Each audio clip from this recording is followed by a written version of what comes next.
Louvado seja Deus.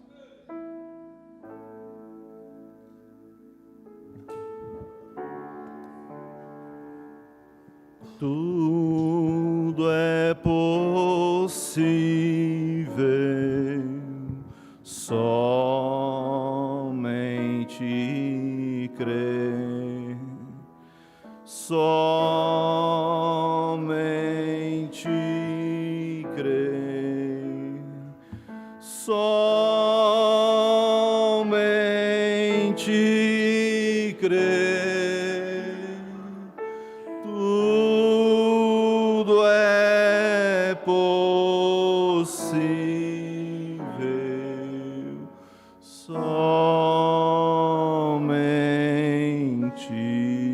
crer. Querido Deus, bondoso e eterno Pai, como é bom estarmos na Tua presença, Senhor, aonde nós viemos para engrandecer o Teu nome, ter esse momento de louvor, aonde nós, ó Deus, nos sentimos bem na Tua presença, Pai. Que o Senhor receba os louvores que temos cantado, que o Senhor, ó Deus, aperfeiçoe. E agora, ó Deus, quando estaremos falando da Tua palavra, que o Senhor possa, ó Deus, falar a cada coração, que nenhum espírito contrário à Tua palavra venha a se opor, mas que o Senhor possa, ó Deus, falar com todos e abençoar-nos e tomar, ó Deus, a direção desse culto, pois pedimos em nome do Senhor Jesus Cristo. Amém. Boa noite, irmãos. Deus abençoe. Como é bom louvar a Deus. Quando eu ouvi o nome do irmão Isaac, eu digo, vamos ouvir um hino dele ali, né? Davi também está lá atrás, Deus te abençoe. Davi também é, como diz o gaúcho, é um fruído. Que bom, tem que se envolver com as coisas de Deus, né? Graças a Deus, é muito bom ter vocês aqui e somos realmente felizes em ver cada um que está na casa de Deus, que veio para receber as bênçãos de Deus. Antes de eu ler as Escrituras, quero dar uma pequena nota, se vocês não se importarem de sentar de novo. Deixa eu ver onde que eu anotei, depois nós vamos ler a palavra e vamos falar, e Deus certamente irá abençoar a todos nós. Eu tinha um papel anotado aqui, mas eu anotei para não esquecer, mas eu não achei o papel, mas vamos aqui. Primeira nota que eu quero dar para vocês, irmãos, eu percebo que muitos de vocês não têm inário. Aqueles que desejam adquirir inário, vocês falam com os tesoureiros, ali, o irmão João Blaírio e o irmão ali, para fazer o pedido. Nós fizemos novos inários, nós também estávamos sem no Crentes da Bíblia, sem inários, e então a gente recebemos a semana passada novos inários. Então, aqueles que desejam adquirir os inários, vocês façam um pedido ali com os irmãos da tesouraria. Outra coisa bem importante que eu quero falar, deixa eu ver se eu acho meu papel aqui, para não esquecer nada. Vê se está isso na minha mesa lá, irmão. Que é de suma importância de que nós possamos ver isso, é sobre a hospitalidade dos irmãos, uns com os outros. Quando você vê que vem alguém, recebam bem, recepcionem bem. E o que nós precisamos ter em mente é que nós somos uma família e precisamos estar sempre unidos. Se alguém fizer algo pelo teu filho, esse aqui, acho que é. Se alguém fizer algo pelo teu filho, você não fica feliz? Fica, né? E nós somos filhos de Deus. E aquilo que você faz pelo um filho de Deus, está fazendo para Deus. Deus te deu um carro, que bom você tem um carro, né? Tem muitos que não conseguem ter. Mas se você sabe que tem alguém próximo a você, que às vezes não tem um carro e precisa de uma carona, dê uma carona. Faça esse esforço e você está fazendo isso para Deus. Então, nós devemos ter sempre o nosso coração aberto para as coisas de Deus. Sempre devemos ter esse sentimento, né, de ajudar. Quando você precisa, você está dando a carona para para um filho de Deus, né? Ajudando, trazendo, incentivando. Isso é aprazível aos olhos do Senhor. Outra coisinha que eu quero lembrar a vocês é sobre o horário dos cultos. Nós temos que ter um cuidado sobre o horário. Se é 7 horas, tem que ser 7 horas. Se é 6 horas, 6 horas. Tanto aqueles que abrem como os músicos, para a gente poder sempre manter essa ordem. Tá bem? Isso é para o bom andamento da igreja. E vamos sempre olhar para o nosso irmão como realmente o nosso irmão. E Deus tem prazer de abençoar quando você faz algo pelo teu semelhante. Tanto é que a Bíblia diz que nem um copo d'água que você deu, por ser um discípulo dele, perderá o galardão. Nem não perderá o galardão. Então você veja, irmãos, a importância. Eu gosto de lembrar de Jó. Depois nós vamos entrar na palavra. Jó estava com todas as dificuldades possíveis, perdeu os filhos, perdeu a fazenda, perdeu tudo, perdeu a saúde, a esposa, vamos dizer assim, que era quem poderia estar do lado dele, se levantou contra, vamos dizer, se desviou, né? E disse: você ainda mantém a tua integridade diante de Deus, amaldiçoa o teu Deus e morre. Que situação, né? Os seus amigos, aqueles que era para vir ajudar, dar um consolo, estavam ali para importunar, acusar de pecador oculto e realmente importunar. E quando eles importunaram Jó a tal ponto, Deus não gostou. E Deus se irou contra eles, vocês lembram? Se irou contra os 3 amigos de Jó. Mas o que Deus disse? Pede para o meu servo Jó orar por vocês, que ele eu vou ouvir. Agora, você imaginou se isso acontecesse com muitos de nós? Você está, vamos dizer assim, no fundo do poço. Quem poderia te apoiar está te caluniando, te importunando, e agora você vê Deus pesando a mão nele. Muitos diriam: bem feito. Né? Mas foi o contrário, né, com Jó. Deus disse para eles: pede para Jó orar por vocês. E eles foram e pediram. E a Bíblia diz o quê? Enquanto Jó orava por seus amigos, Deus virou o seu cativeiro. Veja a postura, né, de alguém que realmente se posiciona para o seu irmão, embora eles estivessem, né, contra ele, na verdade. Né? Também somos felizes em notificar que o irmão Ezequiel, né, está retornando para a ceia, que Deus abençoe. Ele é de Entre Rios, né? Já esteve ali conosco no Noai há algum tempo, já conversei com ele ali, e ele está retornando para a comunhão. Também o irmão José está aí? O irmão José está aí, o irmão do irmão Isaac não pôde vir, mas ele também notificou que estará retornando, e nós ficamos felizes. E eu creio que a igreja também fica feliz em poder receber nossos irmãos de volta no companheirismo, e assim, todos juntos, né, devemos fazer um grande esforço para poder estar na casa de Deus. Eu lembro do meu pai, estava vendo o irmão ali atrás que trabalha de guarda, eu lembrei do meu pai, que ele também trabalhou por muitos anos de guarda na prefeitura. Mas sempre que era culto de ceia, ele procurava, né, quando ele conseguia trocar com alguém, ele dava um jeito para estar ali. Então é isso que todos nós devemos fazer um esforço para estar na casa de Deus. Amém? Agora nós vamos nos colocar de pé. Não achei meu papel, mas não esqueci de nenhuma nota. Eu quero falar nessa tarde sobre o tema redenção, com base na mensagem que vocês receberam o mês passado, Jó, servo de Deus. Quem não leu, eu aconselho que leia essa mensagem, realmente é uma mensagem muito profunda, de muita ajuda para nós. Vamos ler então, Jó, capítulo 19, versículo 22. Agora achei o papel, não estou achando meu lenço. Mais uma aí.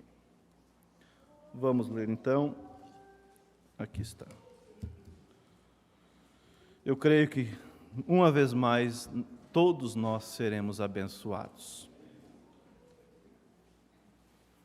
Diz assim, Jó capítulo 19, versículo 22. Por que me perseguis assim como Deus e da minha carne não fartais? Quem me dera agora que as minhas palavras se escrevessem, quem me deram que se gravasse em um livro, e com pena de ferro e com chumbo para sempre fossem esculpida na rocha.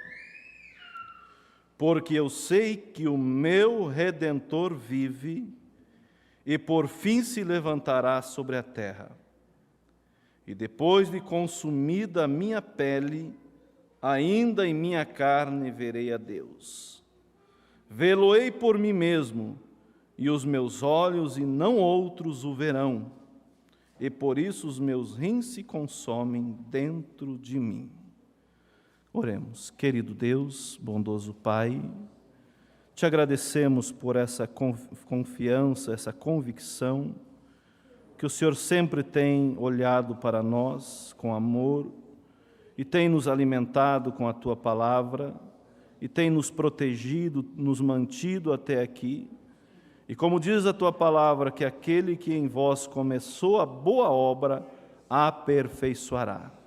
Derrame as Tuas bênçãos sobre cada coração, e que nenhum que aqui está, ó Deus, venha perder a sua salvação, venha sair do Teu caminho, mas que cada dia possa fazer mais firme a vocação no Senhor. Fala com todos nós, pois pedimos em nome do Senhor Jesus Cristo. Amém. Podeis assentar, irmãos? Como vocês sabem, eu não sou muito de ler a mensagem pregando.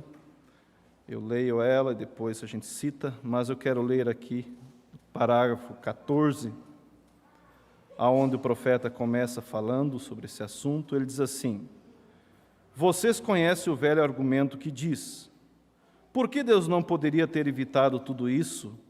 Quantos já ouviram isso? Todos, né?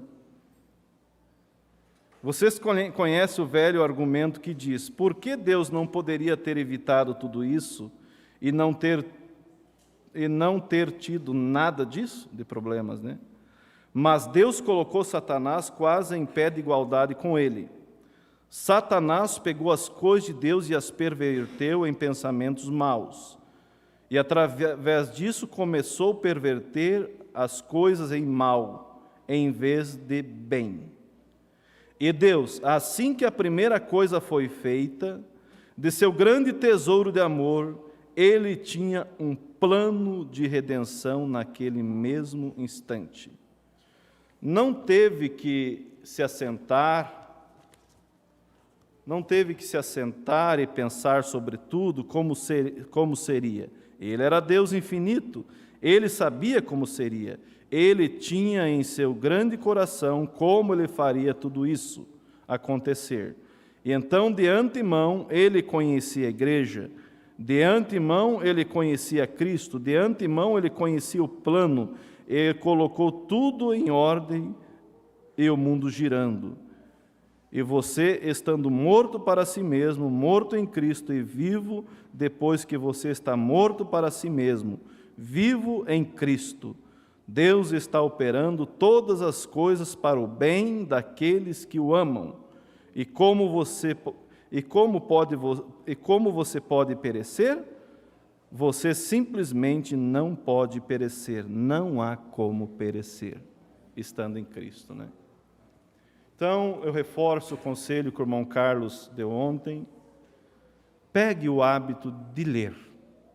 Ler a mensagem, ler a Bíblia, se você não tem, porque é através da leitura que nós vamos nos fortalecendo espiritualmente. Às vezes tem muitas pessoas que têm um nível espiritual rasteiro, baixíssimo, mas você vai ver, não lê, não ora, não vem nos cultos. É o que? Anêmico. É anêmico espiritualmente. E quando uma pessoa é anêmica naturalmente, ela fica suscetível, né, a todo tipo de vírus, todo tipo de enfermidade. A gripe passa lá longe e já pega ele. Porque está anêmico, está fraco, está com os anticorpos baixos. Mas quando uma pessoa está bem alimentada, bem fortalecida, com a sua imunidade forte, ele não pega gripe, ele não pega... como é que foi essa última doença agora aqui, o coronavírus, né? Ou pega e fica sem sintomas. Isso é no lado natural, muito mais no lado espiritual. Então precisamos nos fortalecer através da leitura. Quando a gente começa a ler a mensagem, todos vocês eu creio que têm essa experiência, há uma atmosfera ali, uma atmosfera gostosa ali. Se você está meio aborrecido, às vezes, pega a mensagem e vai ler. Vocês sabem que a gente trabalha no Crentes da Bíblia, né? E a penúltima leitura antes da impressão é eu que faço. A gente vai, depois que vem dos tradutores, a gente lê, e após aprovar, então vai para a impressão e é imprimido 13 mil livros e pouco. Então tem que ser bem cuidadinho para ver como é que está, todo o texto. Mas isso é fato, irmãos. Mesmo a gente, quando vai ler, você está lendo como, vamos dizer assim, um trabalho, como um professor, cuidando aqui e ali, mas mesmo assim, a presença de Deus é normal, está ali. Quanto mais quando a gente pega ela de volta, daí então, para reler, para então memorizar, e a gente pega, vai lendo, vai marcando, vai anotando, e vai sublinhando os pontos sobressalentes. Isso é o que nos fortalece. Nós temos que conhecer a palavra de Deus. Perguntaram por irmão Brana, como eu posso receber o Espírito Santo? O que ele diz? Lendo a Bíblia e orando, conhecendo a palavra de Deus. Mas o corre-corre é tanto, né, que às vezes nós não temos tempo. E o que eu tenho orado, Senhor, me ajude a administrar o meu tempo, para que eu possa ter tempo para isso, tempo para aquilo, tempo para buscar as coisas de Deus. Então pega essa mensagem, leia se você ainda não leu. Nós temos o privilégio, né, de receber uma mensagem do Crentes da Bíblia por mês, sem contar as outras que nós já temos, né? Mas nós vamos falar nessa tarde, como citamos, sobre redenção, com base na mensagem Jó, servo de Deus. O irmão Brana diz assim, que o livro de Jó é o livro mais antigo, né? Mas já se falava de redenção. Agora pense você, irmãos, nós olhamos a coisa, vamos assim, daqui para trás, e conhecemos o passo a passo, temos todo o exemplo bíblico, que a Bíblia diz que é uma tão grande nuvem de testemunho que nos rodeia. Agora, eles não tinham essa visão que nós temos. Nós estamos, como eu disse, olhando todo o caminho até o início. Vemos Adão, vemos Caim e Abel, vemos Abraão, e assim vamos vindo, vemos Jó, vemos Enoque, temos todo esse conhecimento. E eles simplesmente, por fé, viveram uma fé pura, crendo realmente no sacrifício. E como a irmã Brana diz, antes que Adão pudesse voltar à comunhão, Deus teve que matar um cordeiro. Vocês vão ver nessa mensagem. Ele fez um caminho de volta. Ele fez um sacrifício.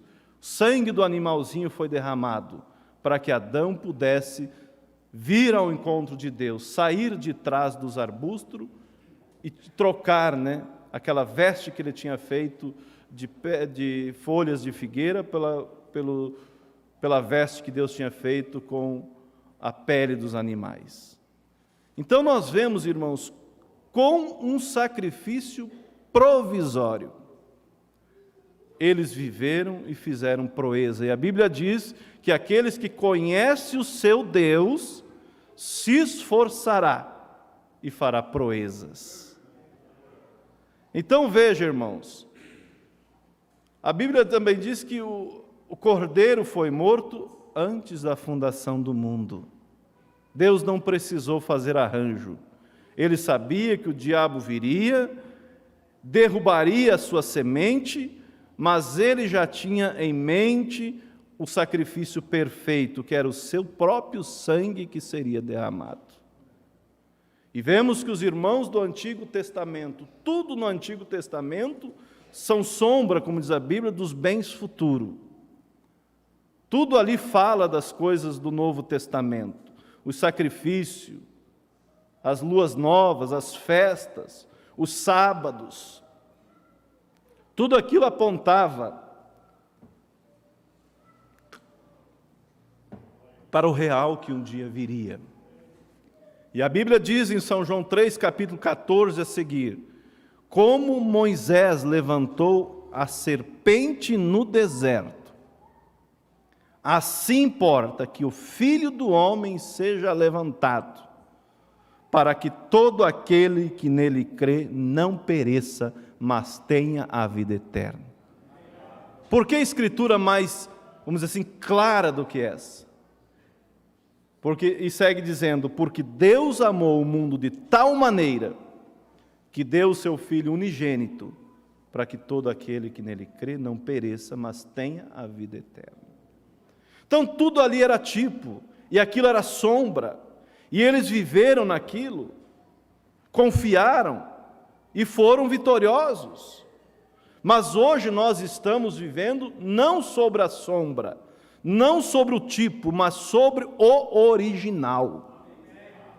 Na sombra, as pessoas foram curadas, como a Bíblia diz, que como Moisés levantou a serpente no deserto. O que aconteceu? O povo pecou na saída do Egito em direção à terra da promessa, eles começaram a murmurar e pecaram. E o fruto do pecado é o que? É morte, é enfermidade, é problema, é tristeza. E então o que aconteceu? Deus permitiu aquelas serpentes ardentes que surgia ali no deserto e mordia eles, e eles começaram a perecer. Então eles reconheceram que haviam pecado e foram a Moisés e se arrependeram e pediram a Moisés que intercedesse por eles. E Moisés, ao buscar a orientação de Deus, Deus lhe orientou o quê? Faça uma serpente de bronze e coloque em uma estaca. E todo aquele que for picado deve fazer o quê? Olhar para a serpente e viver. Era somente isso que precisava fazer, não importava se ele estava já sem forças, com os batimentos cardíacos acelerados para tentar compensar a falta de oxigênio. Ele precisava simplesmente crer na palavra de Deus e viver. E eles estavam, como disse, na sombra, nos tipos, algo provisório. Então aquele judeu, aquele israelita era picado ali no deserto, e ele era, quem sabe, levado por alguém até onde estava aquela haste, e ele olhava para aquela serpente, e a sua respiração começava a voltar ao normal, e ele era curado. Aquilo era um tipo. Como diz a Bíblia, que um dia Cristo viria e seria levantado no madeiro, para que todo aquele que olhasse e cresce, tivesse a vida eterna. Então veja, irmãos, os tipos não falham, quanto mais o original. Como Deus realmente se importou conosco. Às vezes a gente complica a salvação, que ela é tão simples. A salvação é tão simples, a salvação é o quê? É uma pessoa, que é o Senhor Jesus Cristo. Mas às vezes o que acontece é que as pessoas não querem, vamos dizer assim, seguir a orientação dessa pessoa. As pessoas não permitem ele entrar, porque quando ele entra, ele muda o quadro. Ele muda o quadro. E eles viveram por esse grande período do Velho Testamento todo, sobre os tipos do sangue de animal. Aqueles que deram ouvido à mensagem dos profetas que Deus enviou, aqueles que deram ouvido ao sacrifício que Deus proveu, foram salvos. E aqueles que não deram ouvido, pereceram. Você veja o Mombrana falando nessa mensagem de Jó, o livro mais antigo da Bíblia. Ele não tinha uma Bíblia escrita, foi antes de Moisés. Mas Jó, por fé, por revelação, por consciência divina, ele sabia que precisava derramamento de sangue, ele sabia que precisava de um sacrifício, e ele oferecia por si o seu sacrifício, diariamente. Ele servia a Deus e ele prosperava. Como eu disse muito tempo atrás pregando, e prosperar é consequência de uma vida dedicada a Deus. Por isso o diabo tinha ciúmes. Ele era um príncipe, ele era bem quisto, bem visto, servia a Deus incondicionalmente, não vinculado com as coisas terrenas, a fé dele estava inteiramente ligada em Deus. Coisa que nós não vemos no jovem rico, né? Quando Jesus falou da riqueza, ele foi embora. E ele, além de servir a Deus, o que ele fazia? Ele preocupava com seus filhos. E oferecia sacrifício por si. E oferecia, a Bíblia diz, sacrifício pelos seus filhos. Dizendo, quem sabe, nem sabia se tinham pecado, né? Mas ele dizia, quem sabe meus filhos pecaram. Vou oferecer sacrifício por eles, pelos pecados deles. Por isso a Bíblia de Josué diz, né? Eu e a minha casa serviremos a Deus. Paulo disse para o carcereiro, crê no Senhor Jesus e será salvo, tu e a tua casa. É através da nossa fé, do nosso requerimento. Como vai ser, eu não sei, mas se eu crer e eu requerer, Deus é capaz de tornar, vamos dizer assim, a cama dele em espinho. Deus é capaz, nem que seja, de colocar ele de barriga para cima, para olhar para Deus, para que possa se arrepender, para que esteja lá, porque o importante é estar lá. E Jó fazia isso. E a Bíblia diz que quando ele foi restituído, ele recebeu tudo em dobro. Se ele tinha 14 mil ovelhas, recebeu 24, e assim sucessivamente recebeu tudo em dobro. Mas quando você vê a Bíblia falar dos filhos de Jó, ele tinha 7 filhos e 3 filhas, né? Ele recebeu em dobro aqui? Não.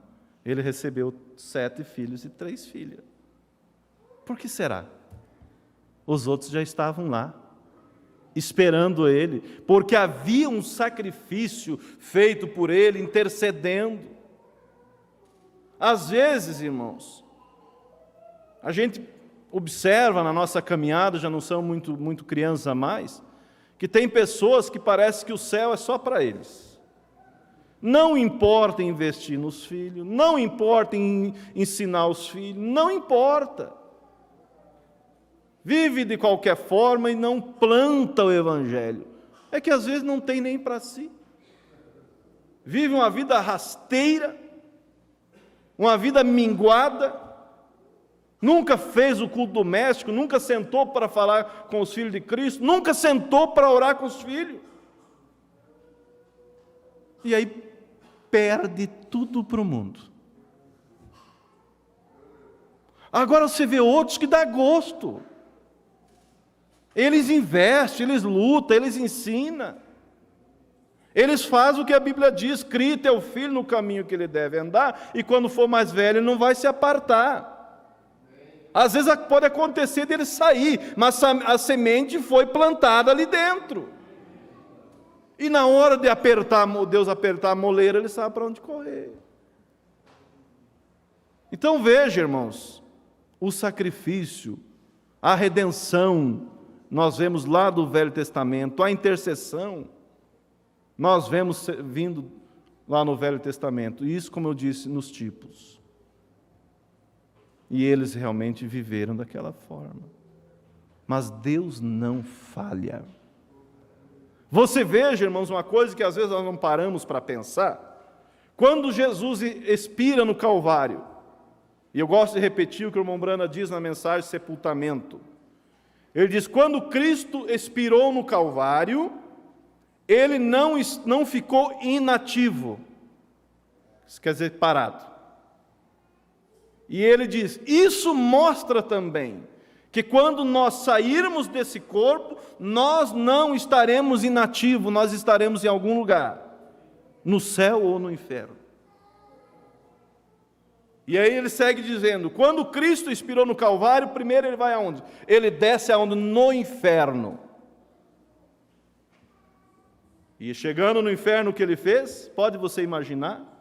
Chega Jesus ali, e olha para aquelas pessoas todas ali e diz, olha, eu vim aqui como testemunha, para testificar que aqueles profetas que eu enviei, que vocês rejeitaram, era verdadeiro e fui eu que enviei, e vocês rejeitaram. Por isso vocês estão aí. Para o povo antediluviano, ele falou assim, olha, realmente eu enviei um Noé e vocês rejeitaram. Foi uma pregação para condenação, quer dizer, uma confirmação. Você parou para pensar isso? Foi isso? Porque a pregação do Evangelho, ela é pregada em primeiro plano para quê? Para a salvação. Mas se ela não te salvar, ela vai te condenar um dia. Isso é certeza. Mas ela foi enviada, como Jesus disse, eu não vim para condenar o mundo, mas para salvar. Mas quando se rejeita, então essa pregação irá condenar. E então, após ele sair dali, mudar um pouco, vamos dizer assim, de dimensão, ele foi aonde? Foi aonde estavam os santos do passado, que creram no sacrifício, que aplicaram o sangue, que viveram a mensagem do seu dia. E ali ele pôde encontrar um Jó, ali ele pôde encontrar um Noé, ali ele pôde encontrar um Abraão, ali ele pôde encontrar um Jacó, um Isaac. Ali ele pôde encontrar todos os santos do passado, que eles estavam em um paraíso imperfeito. Não era um paraíso perfeito. Ali estavam os profetas, ali estava o profeta Samuel. Paraíso imperfeito esse, como vocês sabem, que a feiticeira de Endor, quando Saul pediu para ela conseguiu acesso, chamou Samuel. E Samuel veio, e era Samuel mesmo. E ele deu uma bronca em Saul, né? Por que me inquietaste? Quer dizer, por que veio me incomodar, me tirar do meu descanso? E a resposta vocês sabem qual foi, né? Amanhã, por essas horas, tu e teu filho estará comigo. Era um paraíso imperfeito. Mas quando Cristo expirou no Calvário, após descer a região dos perdidos, ele vai nesse paraíso e eles ressuscitaram. E ali Jó pode ver realmente cumprir a sua própria profecia, que ele disse, ainda que os vermes da pele consumam essa carne, ainda com os meus olhos e não outros verei a Deus, porque eu sei que o meu Redentor vive e que por fim se levantará sobre a terra. Ele vivia sobre o sangue de animal. Ele olhava para a planta secava, mas depois na primavera brotava, voltava de novo à vida. Por certo, ele olhava o percurso do sol, ele morria à tarde, mas na manhã seguinte estava de novo com vida. Isso mostrando que havia uma ressurreição. Mas disse ele, mas morto o homem nunca voltou. Mas Deus abriu uma janela para ele, e ele viu a ressurreição, ele viu Cristo se levantando sobre a terra. E aquele dia ali se cumpriu. Vivendo sobre os tipos. E como a Bíblia diz que o sangue de animais, ele não tira o pecado, não tirava o pecado do homem. Não, somente cobria. E agora pensa você, se você soubesse que tivesse uma cascavel brava na tua casa, e você não conseguisse matar, mas só conseguisse trancar ela ali, você ia ficar tranquilo? Está ali, né? Trancada, e se ela escapa? E ali estava, né, os santos do passado, sobre o sangue de animais, e aquilo somente cobria, não tirava. E mais ainda, o sangue de animal era incompatível com o sangue do homem. A vida que estava no animal não podia retornar no homem.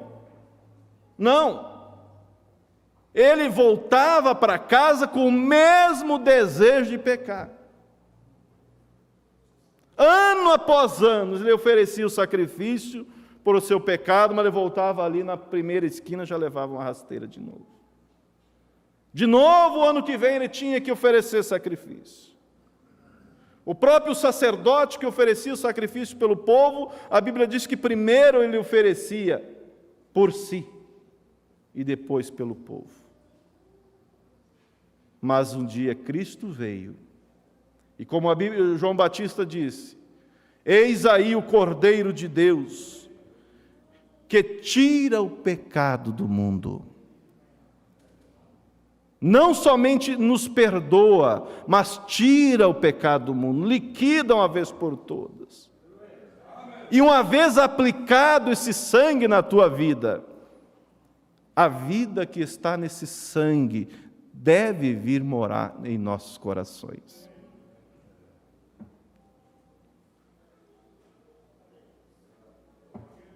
Temos esse privilégio de saber que esse sangue não somente nos perdoa, mas a vida dele vem morar em nós.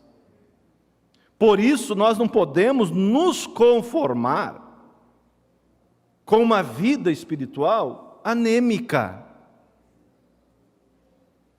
Hoje fez algo errado, amanhã de novo, amanhã de novo, amanhã de novo. Não. Nós precisamos, nós temos ao nosso dispor a graça de Deus, através de uma vida rendida, que pode sim tirar aquela natureza errada. Nós não vamos deixar de ser humano, sempre vamos ser ser humano, mas Deus muda, Deus coloca o seu Espírito dentro de nós, que consegue dominar essas coisas. Há uma mudança de natureza. Agora, sem essa mudança, olha que é pesado. É pesado. Sem essa mudança de natureza é impossível viver a vida cristã. Por isso Jesus, a primeira doutrina dele foi o quê? O novo nascimento. É necessário, disse ele. Se não nascerem de novo, disse para Nicodemos, não poderás ver o reino de Deus. É necessário que haja essa mudança. E aí você diz, mas eu não dou conta. Ninguém dá conta. É necessário uma rendição. Porque o próprio Deus diz, eu tirarei o coração de pedra da vossa carne. Colocarei um coração de carne. E colocarei um novo espírito. E colocarei o meu espírito para que andeis nos meus estatutos. Aí não é difícil. Aí se torna impossível você compactuar com a coisa errada, porque a tua natureza foi mudada. E muitos aqui, se fosse chamado, poderia dar esse testemunho que realmente houve essa mudança, mas muitos, infelizmente, ainda não pode. Ainda vive aquela vida rasteira, aquela vida anêmica, com tudo ao nosso dispor. com o sangue de Cristo ao nosso dispor, para que possamos assim viver uma vida que Deus possa realmente habitar ali. Precisa isso, aplicar isso em nossas vidas. Quando Jesus Cristo, encontrou com a mulher, vocês lembram, no poço? Olha, é como eu estava falando lá na casa do irmão Tiago hoje, dizendo, o Evangelho ele vem para endireitar as vidas. Sim. E eu posso dizer que o Evangelho veio e endireitou a minha vida. Você também, eu creio que pode dizer a mesma coisa, quando você olha como quem você era. Nem você votaria em você, eu não votaria em mim. Mas uma coisa é o seguinte, nós fomos gemendo, fomos gatinhando e nos depositamos aos pés de Cristo. É simples assim. Senhor, aqui eu estou, me ajude, eu não quero fazer isso, mas não dou conta. E Cristo vem e vai nos capacitando. E hoje você olha para trás, quanto tempo já? Hoje você olha o rastro que você tem deixado e você agradece a Deus. Você olha a tua família que você pode criar nos caminhos de Deus.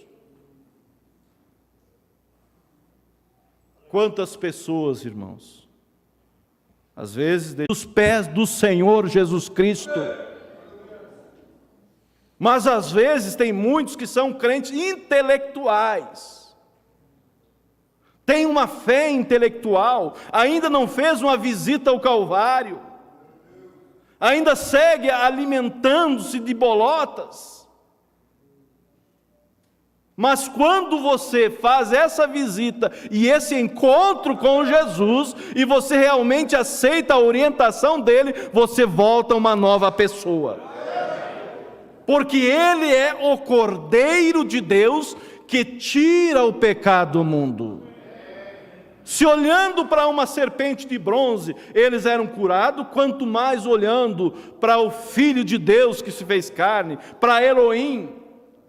Como a Bíblia diz, um menino nasceu, um filho se nos deu, e o principado está sobre os seus ombros, e o seu nome será Conselheiro, Deus Forte, Pai da Eternidade, Príncipe da Paz. Foi esse que veio, que se fez homem e morreu por mim e por você. Olha a grandeza, se isso não mexe com a gente, não sei o que pode mexer. A grandeza do trabalho da redenção. Isaías, 700 e tantos anos antes, profetizou: um menino nos nasceu, um filho se nos deu, e o principado está sobre os seus ombros, e o seu nome será maravilhoso, Deus forte, Pai da eternidade, Príncipe da paz. E ele veio e caminhou aqui, ele se fez homem em nosso lugar, e a Bíblia diz que ele se fez pecado por nós. Ele nunca pecou, mas ele tomou os nossos pecados. Ele tomou os nossos pecados, e a tensão do pecado fez com que ele suasse gotas de sangue no Calvário. A maior condenação não é porque a pessoa fez isso e aquilo, mas a maior condenação é porque a pessoa rejeitou o sangue de Cristo, rejeitou a orientação de Deus. Esteve sentado, mas indiferente. Ouviu, mas não deu atenção. Por isso Jesus mesmo disse: quem ouve as minhas palavras e pratica, é como um homem sensato que edificou a sua casa sobre a rocha. Correr os rios, soprar os ventos e combater aquela casa, e não caiu, porque estava edificado sobre a rocha, que é a palavra de Deus. Agora, há aqueles que ouvem sim, mas é insensato, não aplica, não obedece, obedece parcial, né? É como o homem insensato que edificou a sua casa sobre a areia. Correr os rios, soprar os ventos e combater aquela casa, e foi grande a sua ruína. Agora, será que isso foi escrito ali só por escrever? Não, mas é para eu e você analisar onde está edificada a minha fé, onde está edificada a minha rocha espiritual, como está a minha fé, como está a minha casa espiritual.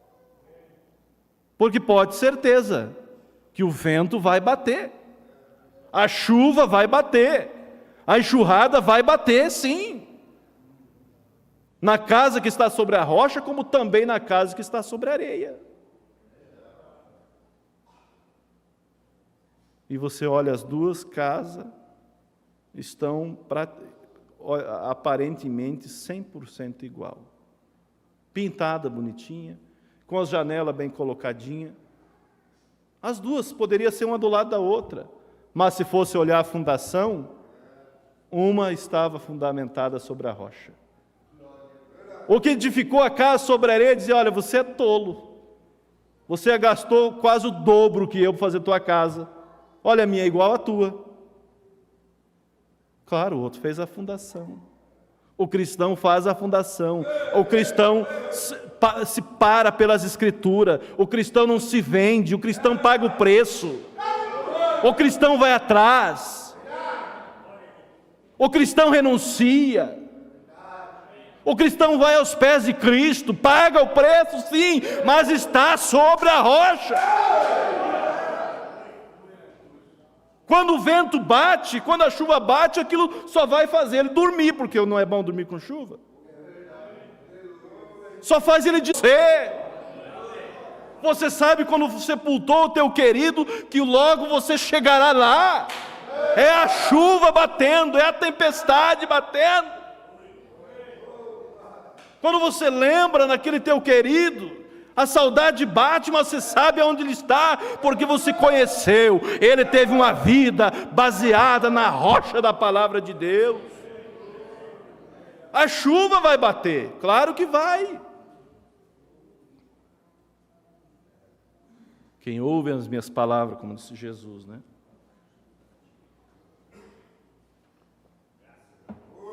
E o segredo é esse que falamos, né? Ir até Jesus e se debruçar aos pés dele. 1 dia, 2 dias, 3 dias, quantos dias precisar. Insistir, persistir e ali ficar e não sair. Como a mulher, né, Ciro Fenícia. Não foi bem recebida de início. A fé dela foi provada. Quantas vezes a nossa fé também é provada? Quantas vezes nós não entendemos certa situação? Mas não fomos chamados para entender, fomos chamados para crer. Ela foi atrás de Jesus, clamando pelo um bom trecho, né? Ponto que os discípulos disseram: despede essa mulher que vem gritando atrás de nós. E Jesus simplesmente disse: não fui enviado senão as ovelhas perdidas da casa de Israel. Que decepção, né? Mas ela tinha, como quer dizer assim, uma decisão convicta: eu preciso de um milagre, e é Ele que tem esse milagre para mim, e eu não vou sair daqui sem esse milagre. Como quando Jesus disse para os discípulos: vocês também não querem ir embora? Quando todos abandonaram Jesus, né? Vocês também não querem ir embora? Pedro disse: Senhor, para quem iremos nós? Somente de Ti provém palavras de vida eterna. Não desistiu. E a Bíblia diz que quando Jesus falou isso, simplesmente ela se prostrou aos pés de Jesus e disse: Senhor, adorou e disse: Senhor, socorre-me. Socorre-me. E Jesus disse: não é bom pegar do pão dos filhos e lançar aos cachorrinhos. Sim, Senhor. Eu reconheço que sim, sou uma cachorrinha, adoradora de ídolo, Mas os meus ídolos não conseguiram resolver o meu problema. A minha religião não resolveu o meu problema. Os religiosos não resolveram o problema. Os médicos não resolveram. E eu sei que tu podes resolver. Os cachorrinhos se alimentam, disse ela. Sim, Senhor, mas os cachorrinhos também se alimentam da migalha que cai dos seus donos. Porque eu preciso nesse momento é só a migalha. Aquilo não espantou ela, não fez ela correr. Não é bom pegar do pão dos filhos e lançar os cachorrinhos. Sim, Senhor, mas os cachorrinhos também se alimentam com a migalha. Que cai da mesa de quê? De seus donos. Ela já tinha, vamos dizer assim, pegado Jesus como seu dono, como seu Senhor. E eu preciso nesse momento uma migalha. Depois a gente trata o resto.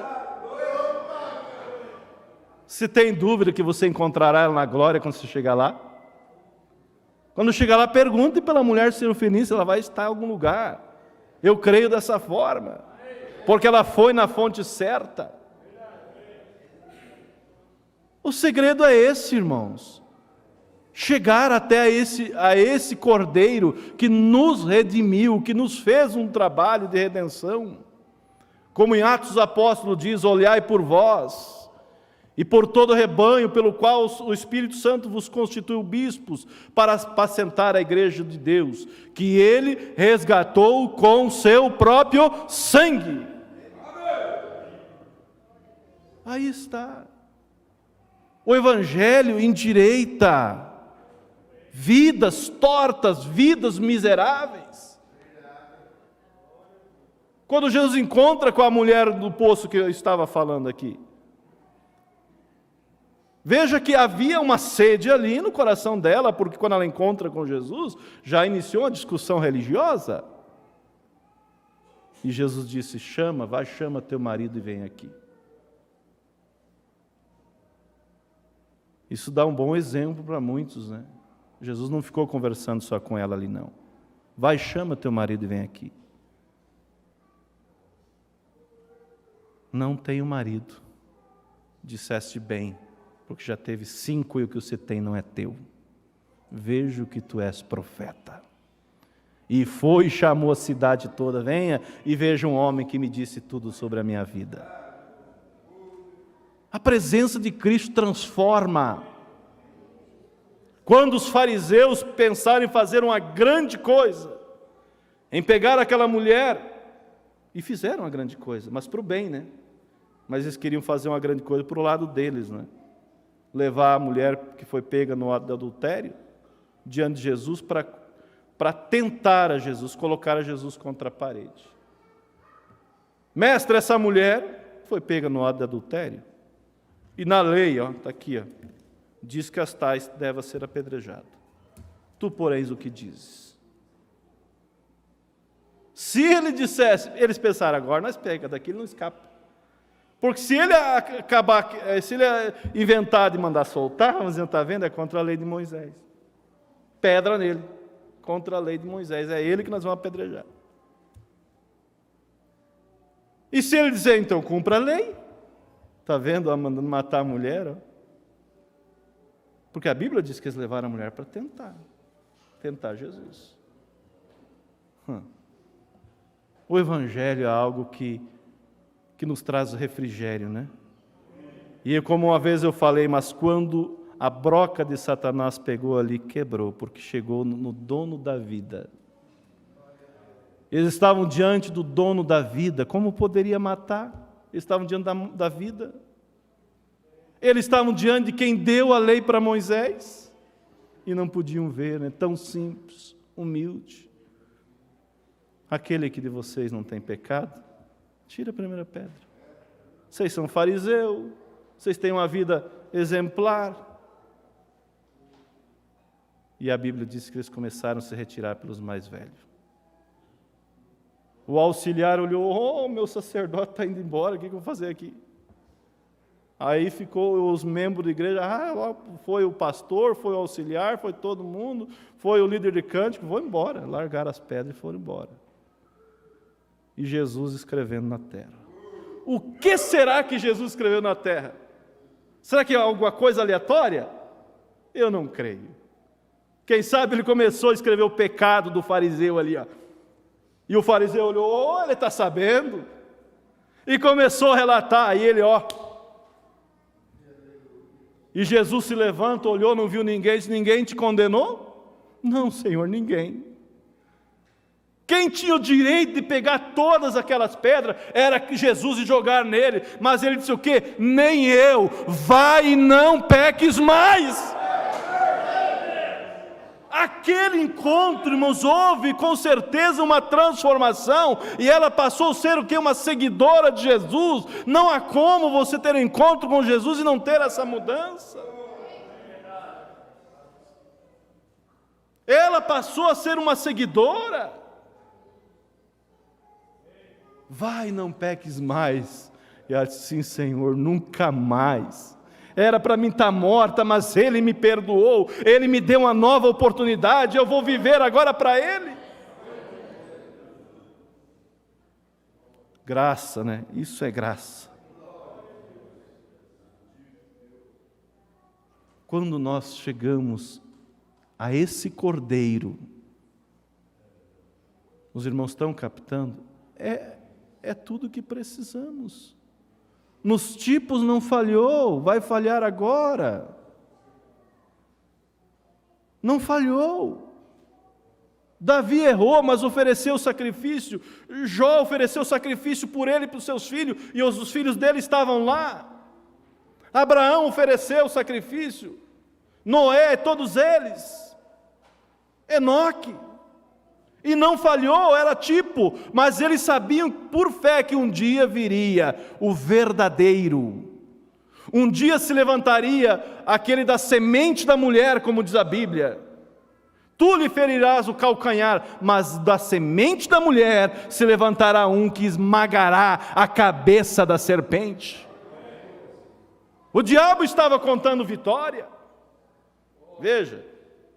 Abraão obedeceu, Abraão creu, Jó também, mas eles estão num paraíso imperfeito, eles não podem ressuscitar.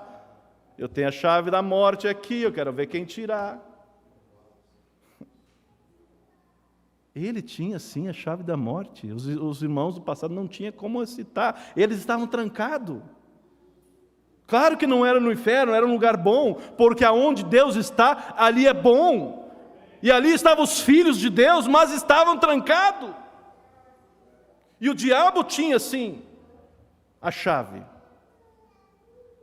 Mas o dia que Cristo ressuscitou, tomou a chave da morte e do inferno.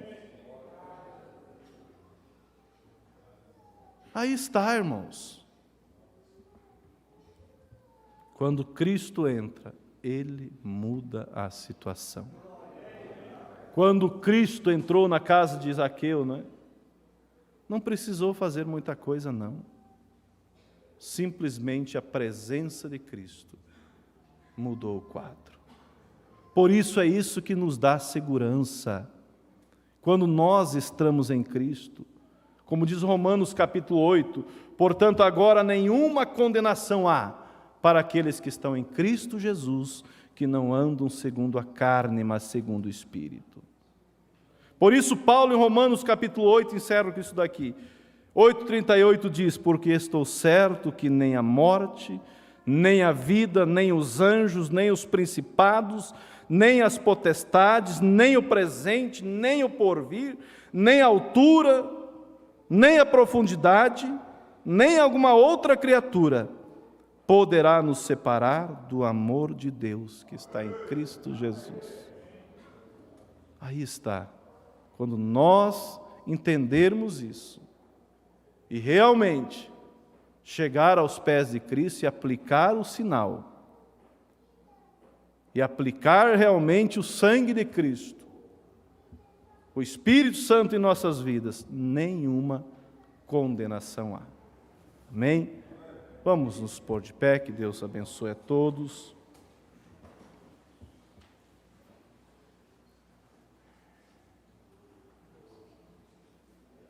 Espero que isso seja de ajuda para todos nós, em saber que nós temos realmente um sacrifício que foi feito por nós. O trabalho da redenção não é algo simplesmente fraco, mas é algo que realmente nos dá garantia de vida eterna. Não há temor, porque Cristo não vê você e não vê eu. Quando nós colocamos a mão em nosso cordeiro e confessamos as nossas falhas, Deus não vê eu, não vê você, Deus vê o quê? Cristo, o nosso cordeiro. É Ele que foi examinado por nós na cruz. Amém? Nós temos os pedidos de oração. Irmã Ingrid pede oração por Diego, Jennifer e Karina. Oração em favor da irmã Clairete.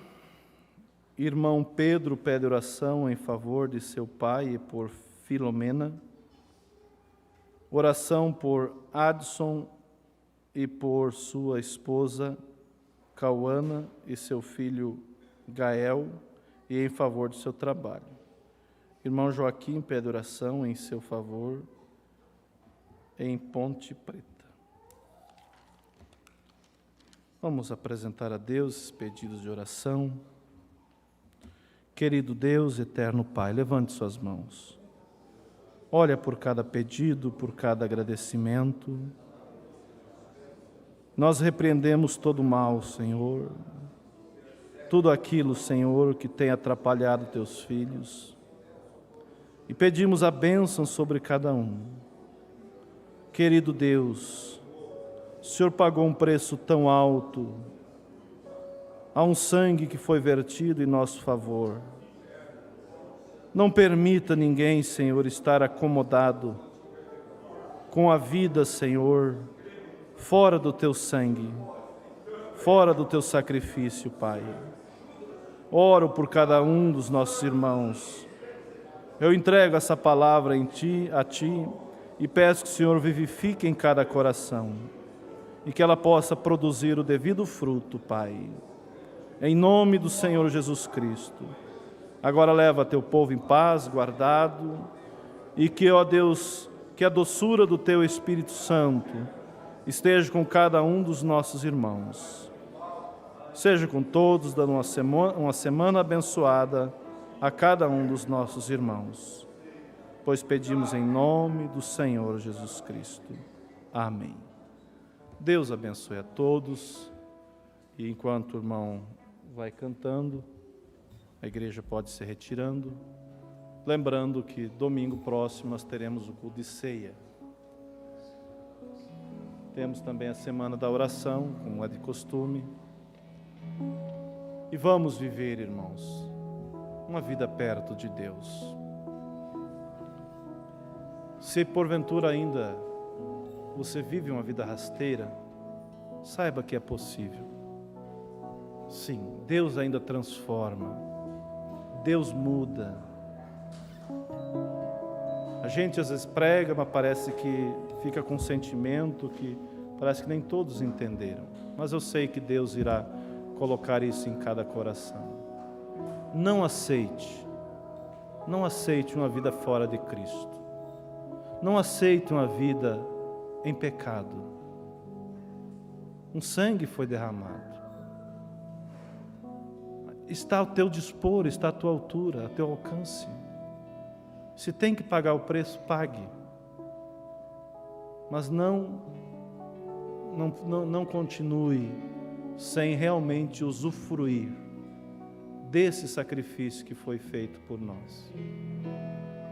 Hoje nós vivemos por fé, mas um dia isso que nós cremos se materializará. E a Bíblia diz que aquilo que o olho não viu, ouvido não ouviu, pensamento ninguém pensou, são as coisas que Deus preparou para aqueles que o temem. Pense vocês quando nós retornar ao Éden restaurado. Deixa eu dizer mais isso aqui. Está em meu coração. Pense você quando nós entrar naquela terra aonde não haverá mais morte, não haverá mais canseira, não haverá mais tristeza. E você poder ver teus queridos ali, você nunca mais nem um pingo de tristeza. Saber que não tem mais nenhum diabo para te incomodar. Em um mundo perfeito, não fale de estar ali. Eu estarei ali pela graça de Deus.